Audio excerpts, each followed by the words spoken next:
बोलो हरि भगवान की जय।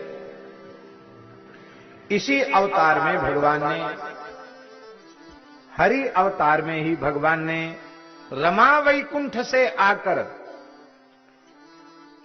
गजेंद्र भक्त की ग्राह से रक्षा की थी। यह सुनकर के राजर्षि परीक्षित जी को बड़ी प्रसन्नता हुई। परीक्षित जी बोले, महाराज,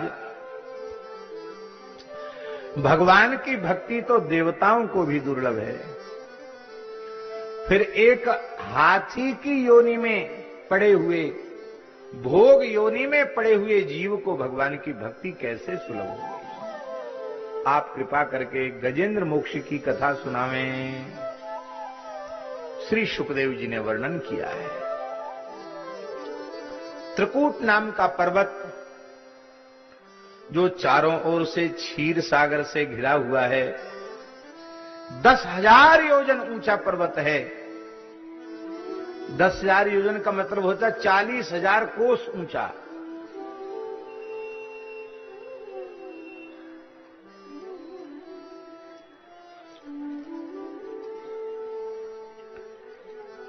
ये यहां नहीं है, भारतवर्ष में नहीं है। यहां तुम त्रिकूट खोजने लग जाओगे, यहां नहीं है। न यहां क्षीर सागर है, न यहां त्रिकूट है। ये कहां है?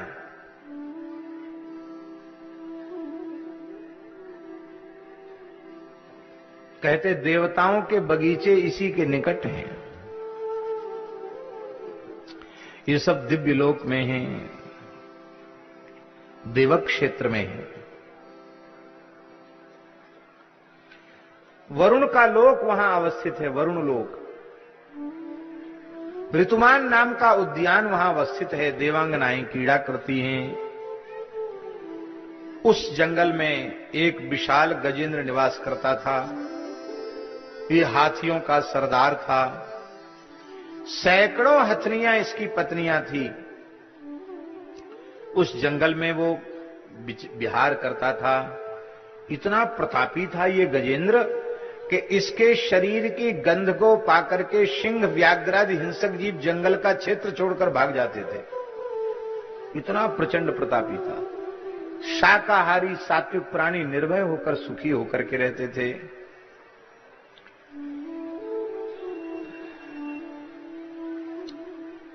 एक समय की बात है, वो जंगल में उन्मत्त विहार कर रहा था। इसी बीच गर्मी से व्याकुल हुआ, प्यास लगी। भगवान ने कुछ ऐसी सामर्थ्य हाथी आदि को दी है। वो महाराज जी अपनी सूंड उसने ऐसे करके ऐसे ऐसे घुमाया, तो हाथी को पता चल जाता है किस दिशा में जलाशय। समझ में आया कि जंगल में इस दिशा पर जाने पर जलाशय मिलेगा। वहां गया तो विशाल सरोवर दिखाई पड़ा। कितना बड़ा सरोवर था महाराज जी? 100 योजन लंबा, 100 योजन चौड़ा। 100 योजन का मतलब होता है 400 कोस लंबा, 400 कोस चौड़ा। इसका मतलब होता 1200 किलोमीटर लंबा, 1200 किलोमीटर चौड़ा। उस तालाब क्या था? एक तरह का समुद्र ही था। देखकर बड़ा प्रसन्न हुआ और बड़े प्रेम से उस शीतल मीठे जल से भरे हुए समुद्र के जैसे अगाध सरोवर में उसने प्रवेश किया। खूब स्नान किया। हाथी स्नान प्रेमी होता है, जल का बहुत प्रेमी होता है हाथी। हाथी जलप्रिय होता है। बहुत सुंदर जल में विहार कर रहा था। इसी बीच में एक ग्राह ने उसका पैर पकड़ लिया। ग्राह जानते हो ना, किसको कहते? ग्राह। मगर को मगरमच्छ। एक मगर ने पैर पकड़ लिया। बड़ा बलवान था गजेंद्र। 10,000 हाथियों का बल था इसमें। अपने पैर को छुड़ाने की बहुत कोशिश की, लेकिन सफल नहीं हो पाया। उसका कारण यह था कि गजेंद्र थल का जीव है और ग्राह जल का जीव है। और जितना बलवान गजेंद्र था, ऐसे ही बलवान ग्राह भी था। जोड़ी भगवान बना के भेजते हैं। शेर को सवा शेर मिलता है। बोलो वृंदावन बिहारी। कल शेर को सवा शेर मिला कि नहीं मिला? अर्जुन को अहंकार हो गया था तो भगवान मोरध्वज ताम्रध्वज के यहां ले जाकर उनके अहंकार को दूर कराया। ये सब शेरों के लिए भगवान सवा शेर बना के रखते हैं। भजन करने वालों के लिए भी बड़े बड़े सिद्ध रखते हैं कि तुम कहां भूल रहे हो, तुम क्या हो। ऐसे ऐसे महापुरुष धरती पर हैं। आहा, भगवान सारे दोषों को सहन करते हैं पर अपने अनुगत में अहंकार को सहन नहीं करते हैं। इस गजेंद्र को भी बड़ा अहंकार था, इसलिए भगवान ने ऐसी जगह भेज दिया जहां इसकी दाल नहीं गली। पहले इसके संगी साथी हाथियों ने, हथिनियों ने, बच्चों ने इसको बाहर निकालने के लिए बहुत सहयोग किया। सूंड से पकड़ पकड़ के खींचने लगे, लेकिन सफल नहीं हो पाए। थोड़े समय तक तो उन लोगों ने सहयोग किया, बाद में एक एक करके सब चले गए। अकेला ही रह गया ये, और उस ग्राह से लड़ने लगा। कितने समय तक लड़ा? एक दिन दो दिन नहीं, 1000 वर्ष तक युद्ध चला। कितना? ये सतयुग की बात है उस समय। और फिर ये सामान्य लोक की बात नहीं, वरुण लोक के निकट की बात है, तो वहां की जीवों की आयु भी बड़ी बड़ी होती। महाराज जी 1000 वर्ष तक युद्ध हुआ। न गजेंद्र हार मान रहा था, न ग्राह हार मान रहा था, पर भैया गजेंद्र का बल क्षीण होने लग गया, ग्राह का बल बढ़ने लग गया। उसका कारण यह था कि गजेंद्र को तो जल में भोजन भी नहीं मिल रहा था, न तो सोना न खाना, खाली लड़ना। और ग्राह वो खून पी रहा था, उसको तो खुराक मिल रही थी।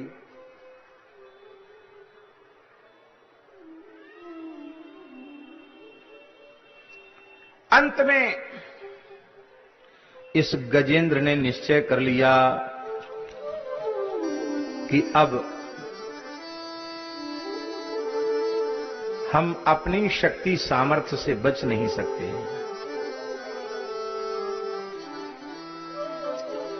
नियोध्यतो रेवमिभेन्द्र नक्रयो विकर्षतो रंतरतो बहिर्मिथः समासहस्रम व्यगमन् महीपते सप्राणयोश्चित्रममं सतामरा। देवता भी आश्चर्यचकित थे कि 1000 वर्षों से दोनों लड़ रहे हैं, कोई हारने का नाम नहीं लेता। ततो गजेन्द्रस्य मनोबलौजसाम कालेन दीर्घेण महानभूद्व्ययः विकृष्यमाणस्य जलेव सीदतो विपर्ययो भूत सकलम जलौकशः। अब तो उसको समझ में आ गया। देखो, विपत्ति भगवान की कृपा से आती है। यदि हम खुलकर कहें नारायण,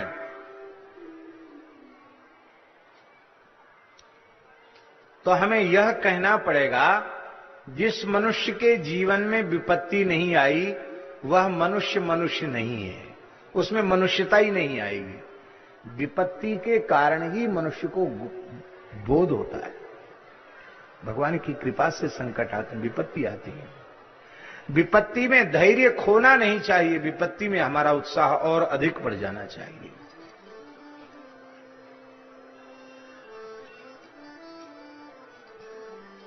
भगवान जीव को अपनी ओर खींचना चाहते हैं तो वो विपत्ति का रूप धारण करके आते हैं, पर हम भगवान को पहचानते नहीं हैं, इसलिए हमें उद्वेग हो जाता है।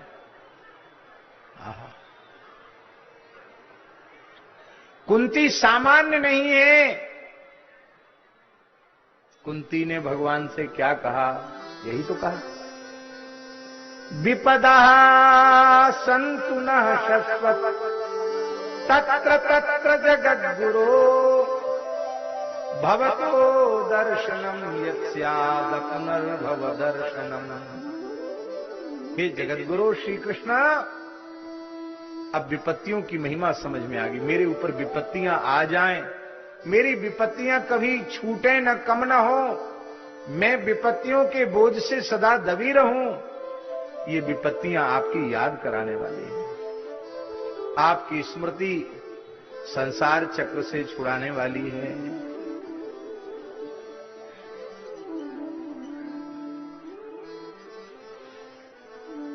गजेंद्र को ज्ञान हुआ, ये संकट ना आता तो ज्ञान कैसे होता? क्या ज्ञान हुआ? बहुत बढ़िया ज्ञान।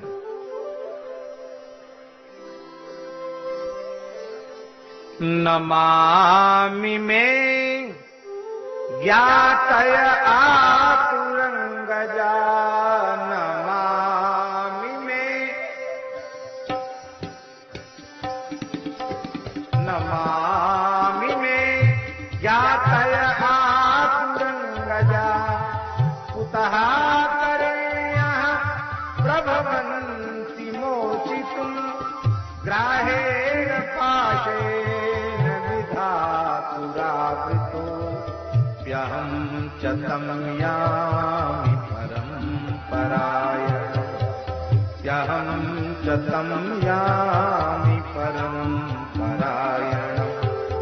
यः कश्चनेषु बलिनोऽन्तकोरगा प्रचण्ड वेगा दविधावतो वृषम्, भीतं प्रपन्नं परिपाति यद्भयान् मृत्युः प्रधावत्यरणं तमीमहि।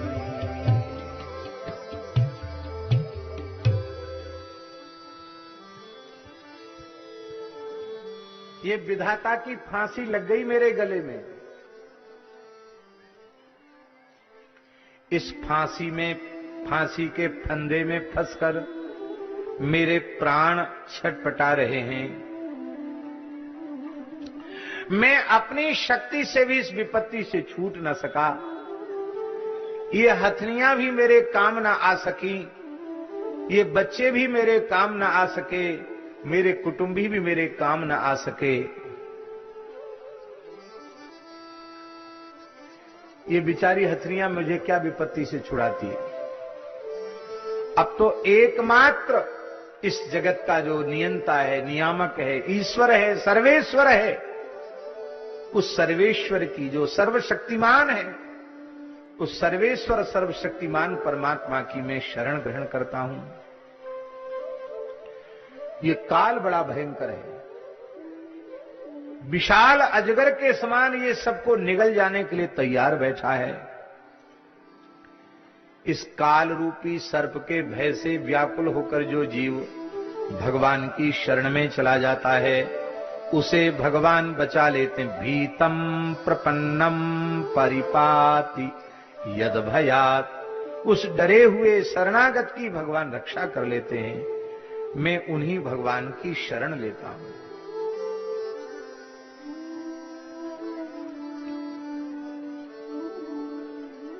ये पूर्व जन्म का भक्त था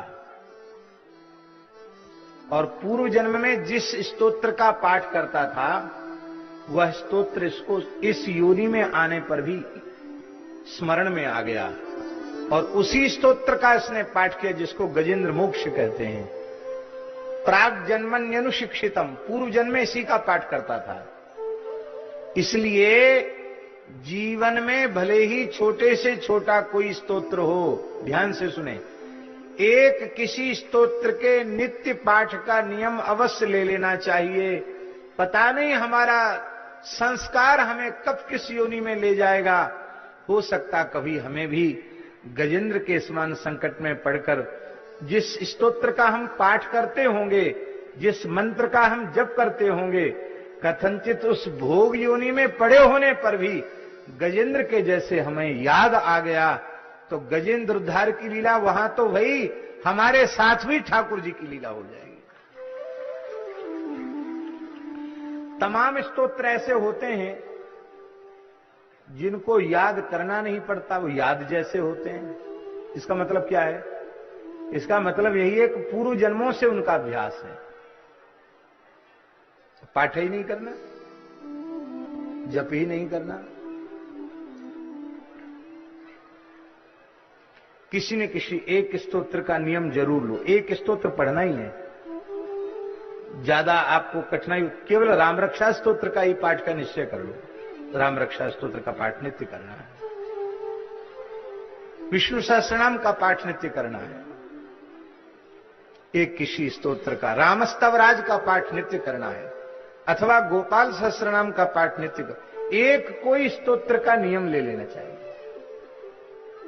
गजेंद्र मोक्ष का तो इतना महात्म्य है कि जो प्रतिदिन गजेंद्र मोक्ष का पाठ करता है, मृत्यु के क्षण में भगवान की याद उसे अवश्य आ जाती है, उसका कल्याण हो जाता है।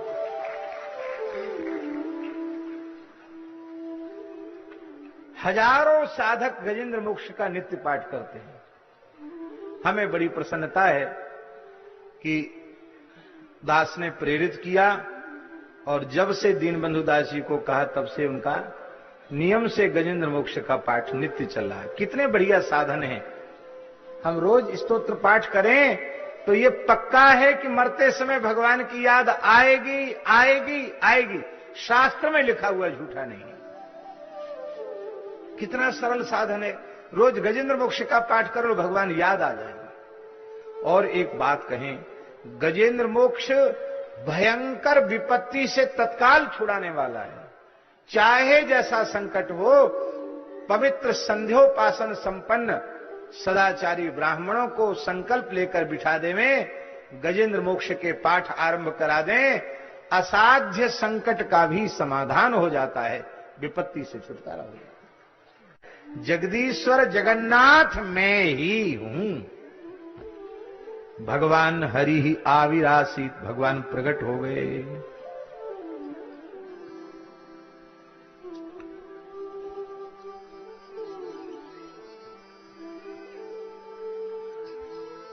छंदोमयेन गरुड़ेन समूह्यमानः,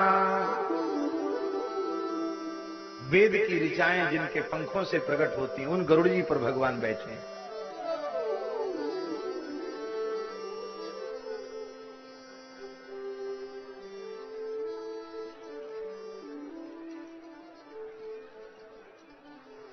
इसलिए भगवान की सेवा में गरुड़ घंटी बजाई जाती है। प्रत्येक अर्चन में गरुड़ घंटी। गरुड़ घंटी का मतलब ये नहीं है कि हम वेद मंत्र न बोलें, स्वयं बोलना ही चाहिए। यदि हमें भगवान ने वेद मंत्रोच्चार का अधिकार प्रदान किया है तो हमें बोलना ही चाहिए। पर साथ ही गरुड़ घंटी भी बजानी चाहिए, क्योंकि गरुड़ घंटा के नाद से हम कितना भी बढ़िया बोलेंगे, गरुड़ जी के पंखों से जैसे स्वाभाविक वेद प्रकट होता है, वैसा वेद तो हमारी वाणी से प्रकट नहीं हो सकता। इसलिए मंत्र की पूर्ति वो गरुड़ घंटा के नाद से हो जाती है। बोलो भक्तवत्सल भगवान की जय। देवता भगवान की स्तुति कर रहे हैं। भगवान गरुड़ जी पर विराजे। गजेंद्र की सूंड डूबने वाली ही थी, बस इतनी सी सूंड बची। छंदोमयेन गरुड़ेन समूह्यमानः, बस नाक कान डूबने ही लगे। हरि कह करके उसने पुकारा। क्या कह के पुकारा? हरि। हा कष्ट में कहा, और री कहने के पहले पहले भगवान आ गए।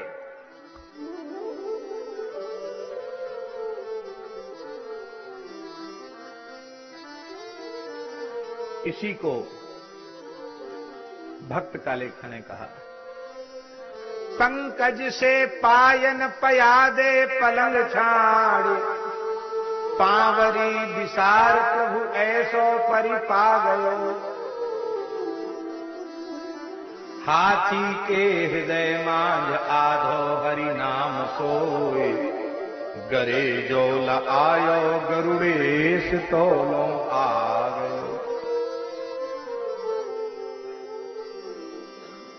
लक्ष्मी जी ने पूछा कहां जा रहे हो? भगवान ने कहा हा, और थी कहने के पहले तो भगवान वहां पहुंच गए। हा थी कहा, हा थी तुरंत। गरुड़ जी का वेग भी भगवान को कम लगा के गरुड़ जी से कहा इतने धीमे चलो, तेज चलो। गरुड़ जी बहुत तेज, कितनी शक्ति है गरुड़ जी में। पलक झपकने में जो समय लगता उससे आधे समय में पूरे ब्रह्मांड की परिक्रमा कर सकते हैं, इतनी तेज गति है गरुड़ जी की। वो गति भी भगवान को धीमी लगी और भगवान कूद पड़े गरुड़ जी के ऊपर से। बोलो भक्त वत्सल भगवान की जय। भगवान का पीतांबर फहरा रहा है।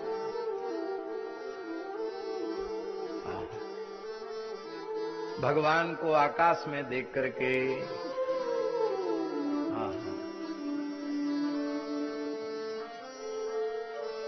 गजेंद्र भक्त के नेत्र भर आए। मन में विचार करने लग गया कि मैं प्रभु को क्या अर्पित करूं, कुछ है ही नहीं। महाराज जी, श्री लक्ष्मी जी पीछे से आई थी, उसी वेग से लक्ष्मी जी आई थी। लक्ष्मी जी भगवान के ऊपर थी, भगवान तो तेजी से आ रहे ना। लक्ष्मी जी ने देखा मेरा पुत्र मेरे प्रभु के चरणों में कुछ अर्पित करना चाहता है। लक्ष्मी जी ने अपना लीला कमल तत्काल फेंक दिया और गजेंद्र भक्त ने अपनी सूंड में ले लिया। भगवान ने एक हाथ से उसके कमल को स्वीकार किया, सूंड पकड़कर बाहर निकाला और भगवान के कर कमल से चक्र छूटा। चक्र से नक्र का ग्राह का मुख विदीर्ण हुआ और भगवान ने उसका कल्याण कर दिया। आप लोग कहेंगे ये कहां लिखा है? ये पुराणों में लिखा है, ये आचार्यों ने अनुसंधान किया है। आप जानते हैं आपके गांव के तालाब में कमल हैं कि नहीं हैं? कमल तो जहां तक लोग नहाते हैं तैरते हैं वहां तक कमल पैदा नहीं होता है, और जहां 1000 वर्ष तक लगातार युद्ध चला हो वहां कमल रहेगा? वहां कमल नहीं था। लक्ष्मी जी ने अपना लीला कमल फेंक दिया और वो कमल ग्राह ने गजेंद्र के चरणों, गजेंद्र ने भगवान के चरणों में अर्पित किया। सोन्तः सरस्युर्बलेन गृहीतार्तो दृष्ट्वा गरुत्मति हरिं ख उपात्त चक्रम् उत्क्षिप्य साम्बुजकरं गिरमाह कृच्छान् नारायणाखिल गुरो भगवन् नमस्ते। नारायणाखिल गुरो भगवन् नमस्ते। आप लोग भी गजेंद्र भक्त के साथ उच्चारण कर लें, नारायणाखिल गुरो भगवन् नमस्ते। नारायण भगवन् नमस्ते। नारायणाखिल गुरो भगवन् नमस्ते।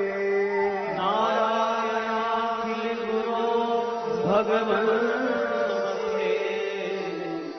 नारायणाखिल गुरो भगवन् नमस्ते।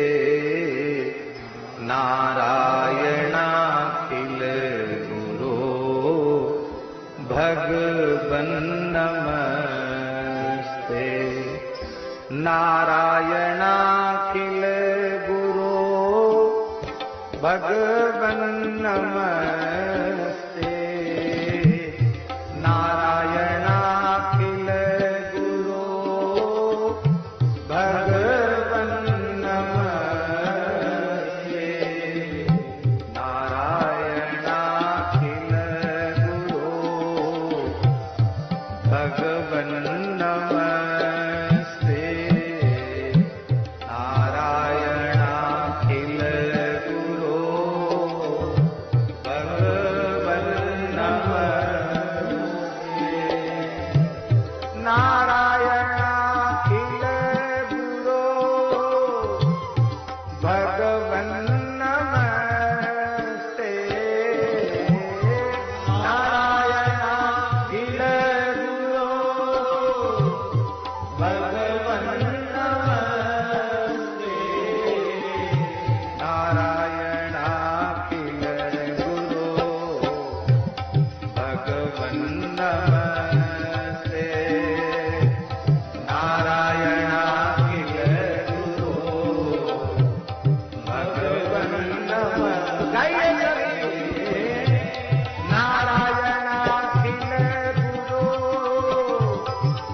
इतने ही याद कर लो, इतने से ही काम बन जाएगा।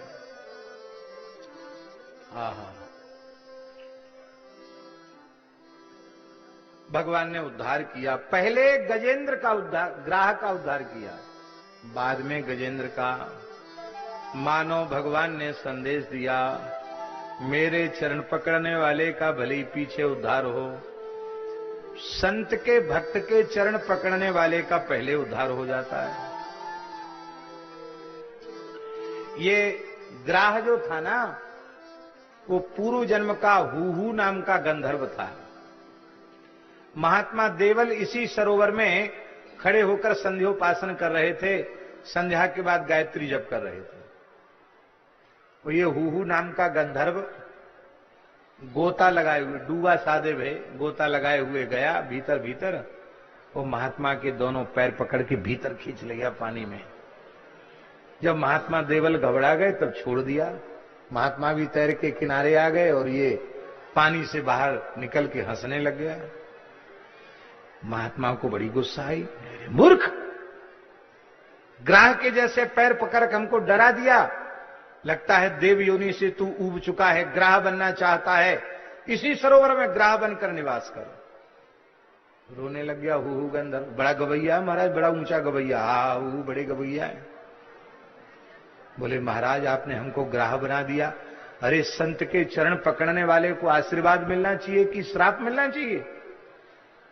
महात्मा देवल ने कहा कि जैसे तुमने चरण पकड़े ऐसे ही महात्मा के चरण पकड़ने चाहिए।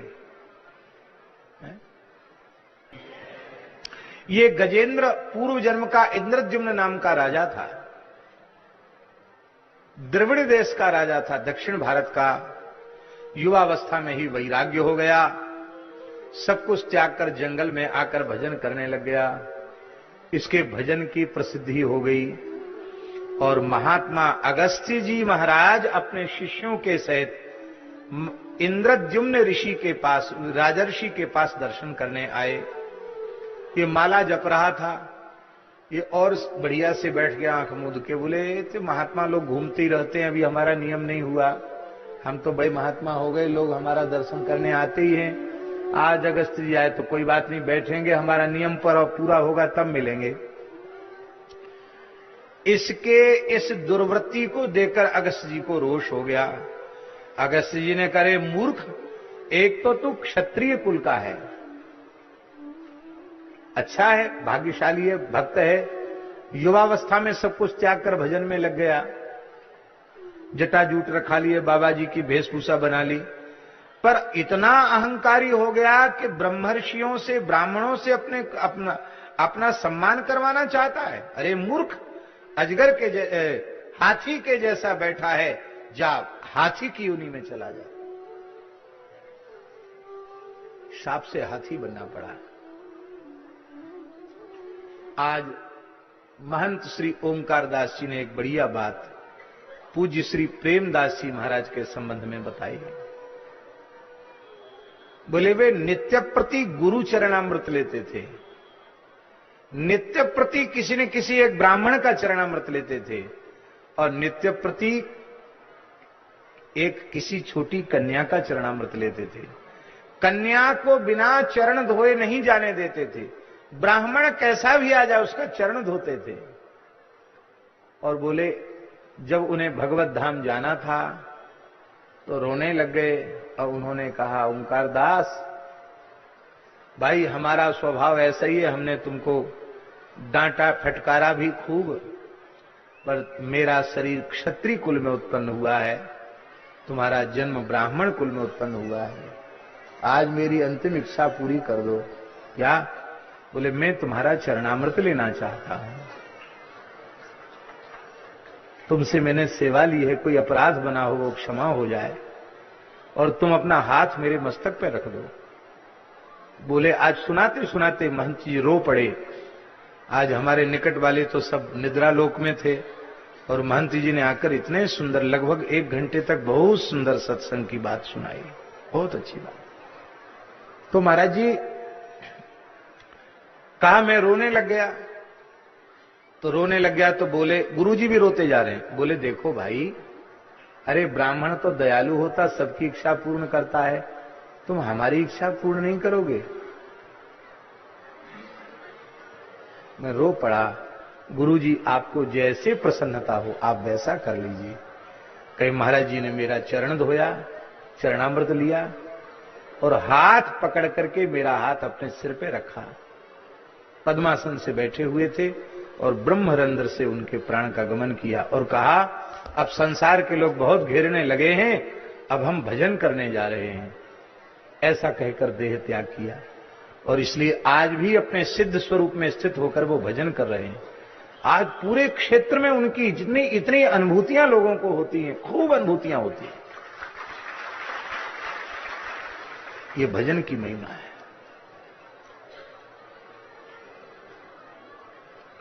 भैया इसी भावना का, इसी श्रद्धा का लाभ जीव को मिलता है।